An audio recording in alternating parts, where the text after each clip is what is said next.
자, 새해 첫 번째 책은 J.K. 롤링이 지은 이카보그예요. 이카보그.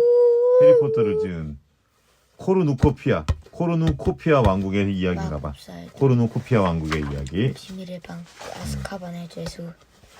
자, 이카보그 서문. 그 다음에 불가냐 몰랐지. 안 돼? 서문은 그다음 이카보그는 해리포터를 쓸 때 틈틈이 써놓은 이야기래. 죽음 선물. 불 써주기잖아. 그다음 자, 그 다음에 죽음의 선물. 자, 읽어줄게요. 그다음 뭐지? 자, 이카보그 첫 번째 이야기. 자, 1장. 겁없는 왕 프레드.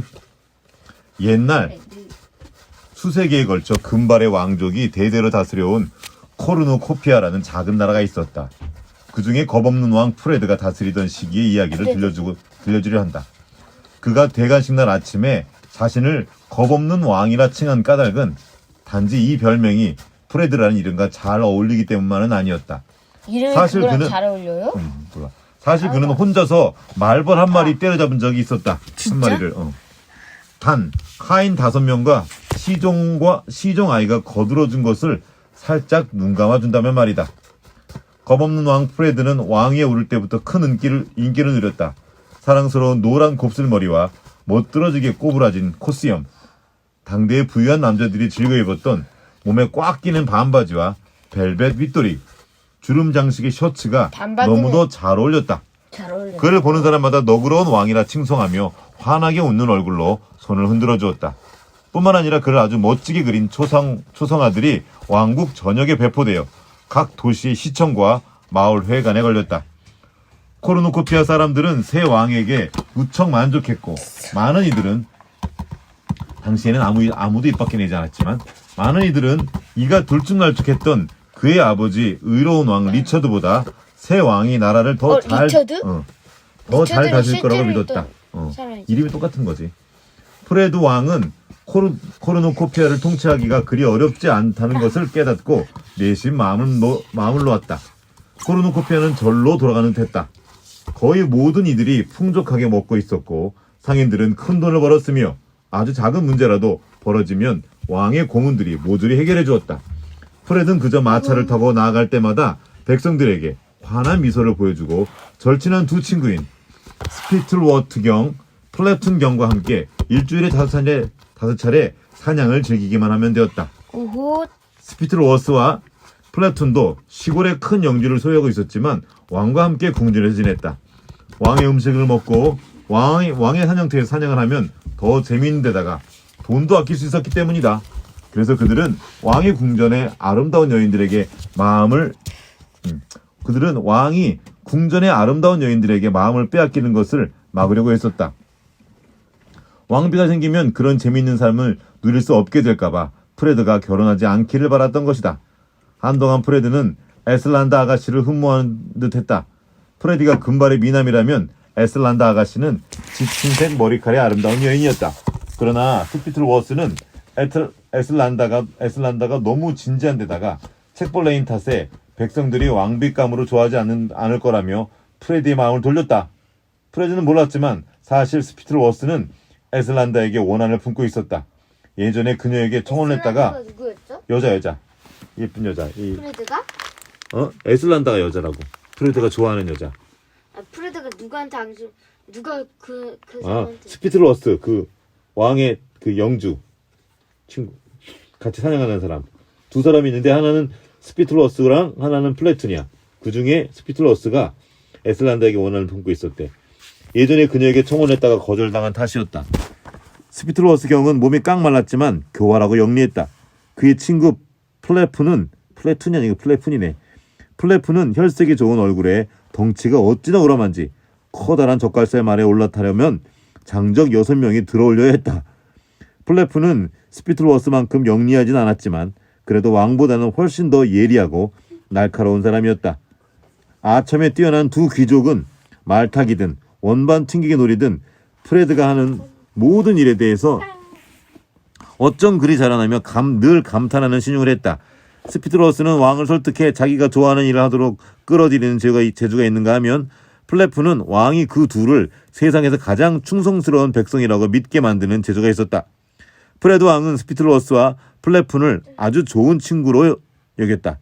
두 사람은 항상 프레드에게 화려한 파티나 우아한 피크닉, 호화로운 연회를 부추기곤 했는데 이는 코르누코피아가 국경 넘어 멀리까지도 음식으로 유명한 나라였기 때문이다. 코르누코피아의 도시들은 저마다 특산품이 하나씩 있었고 그 특산품들은 모두 세계 최고 수준을 자랑했다. 국토의 남쪽에 자리한 코르누코피아의 수도 슈빌은 드넓은 과수원과 황금빛으로 일렁이는 밀밭, 새하얀 젖소들이 풀을 뜯는 에메랄드빛 초록색의 풀밭으로 에워싸 있었다. 이 지역의 농부들이 생산하는 크림과 밀가루, 과일 등은 과자와 케이크를 만드는 슈빌의 뛰어난 제빵사들에게 공급되었다. 이쯤에서 지금까지 먹어본 케이크나 비스켓 중 가장 맛있는 것을 떠올려 보기 바란다. 장담컨대 그것을 슈빌에서 내놓았더라면 처참히 망신을 당했을 터이니 건장한 사내조차 한 입 베어 무는 순간 눈물을 글썽이지 않는 케이크는 슈빌에서 실패적으로 여겨져 두 번 다시 만들어지지 않았다. 슈빌의 제과점 진연장들에는 아가씨의 꿈과 요정의 요람, 천국의 희망 같은 진귀하고 맛 좋은 과자와 케이크가 가득했다. 그 중에서도 가장 유명한 천국의 희망은 특별한 날에만 먹는 별미로 누구나 기쁨의 눈물을 흘릴 만큼 절묘하고 환상적인 맛을 자랑했다. 이웃나라 플로리타니아의 포르피리오 왕은 프레드 왕에게 서한을 보내 천국의 희망을 평생 몇 개 해준다면 자기 딸들 가운데 하나를 골라 왕비를 맡게 해주겠다고 제안하기도 했다. 그러나 스피틀워스는 서한을 가져온 플로리타니아의 데이스의 얼굴에 대고 시원하게 비웃어주라고 조언했다. 천국의 희망과 맞바꾸려면 그 딸들의 미모로는 덕도 없습니다. 폐하. 스피틀워스는 이렇게 말했다. 슈빌의 북쪽으로 초록의 들판과 반짝이는 맑은 강줄기들이 어우러진 곳에는 수처럼 까만 젖소들과 행복한 분홍 돼지들이 자라고 있었다. 이들은 제각기 코르누코피아의 주요 강인 플루마강을 사이에 두고 쌍둥이처럼 자리한 두 도시 커즈버그와 바런스타운의 자원이었다. 두 도시를 연결하는 아치 모양의 돌다리 밑으로는 왕국 전역으로 물자를 실어 나르는 색색의 바지선들이 떠다녔다. 커즈버그의 특산품은 치즈였다. 커다란 바퀴 모양의 하얀 치즈, 둥근 대포 모양의 뻑뻑한 주황색 치즈, 푸른 줄무늬가 인맥처럼 뻗어나간 원통 모양의 커다랗고 푸석한 치즈, 벨벳보다도 더 보드라운 아기 크림치즈가 모두 이곳에서 나왔다. 바런스타운은 훈제 햄과 꿀을 발라 구운 햄, 갈비살 베이컨, 양념한 소시지, 입에서 사르르 녹는 소고기 스테이크, 사슴고기 파이로 유명했다. 바런스타운의 빨간 벽돌 화덕의 굴뚝들에서 피어오르는 짭조름한 냄새와 커즈버그 치즈 장수들의 집에서 퍼져나오는 쿰쿰한 냄새가 서로 어우러지며 공기를 가득 메운 반경 60km 안에서는 숨만 쉬어도 절로 군침이 돌 정도였다. 커즈버그와 바런스타운 북쪽으로 두세 시간 더 올라가면 알갱이가 달걀만큼 커다랗고 달콤하며 과육이 풍부하고 잘 익은 포도송이가 주렁주렁 매달린 알맹이가 달걀만 하면 넓은 포도 과수원들을 만날 수 있었다. 그만하겠는데요? 그러게 말이야. 그대로 해가 저물 때까지 북쪽으로 계속 나아가면 포도주로 유명한 화강암의 도시 여로보암이 나왔다. 여로보암이 사람 이름이 아니고 도시 이름이네.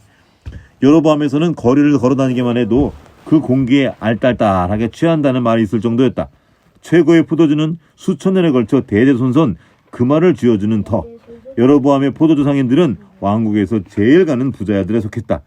그러나 여로보암에서 조금 더 북쪽으로 올라가면 이상한 광경이 펼쳐졌다. 세계 최고의 풀과 세계 최고의 과일, 세계 최고의 밀을 내어주느라 마법처럼 비옥한 코르누코피아의 토지가 고갈되어 버린 것 같다고 해야 할까? 이곳 코르누코피아의 북쪽 끝에는 습지대라 알려진 지역이 있었는데 여기서 자라는 거라곤 질긴 버섯과 가늘고 건조한 풀뿐이었다. 기껏해야 지저분한 양들 몇 마리나 먹일 수 있는 수준이었다. 그런 양을 치는 이곳 습지대 사람들은 여로보암이나 바런스타운, 커즈버그, 슈빌의 시민들처럼 통통하게 살이 오르지도 번드르한 옷을 입고 다니지도 않았다. 그들은 삐쩍 마른 몸에 누더기를 걸치고 다녔다. 게다가 제대로 먹지도 못한 이곳의 양들은 코르누코피아 안팎에서 그리 좋은 값을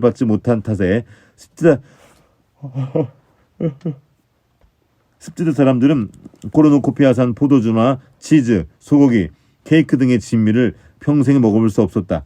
습지대의 주식은 너무 늙어서 팔 수 없는 양으로 만든 기름진 양고기 수프였다.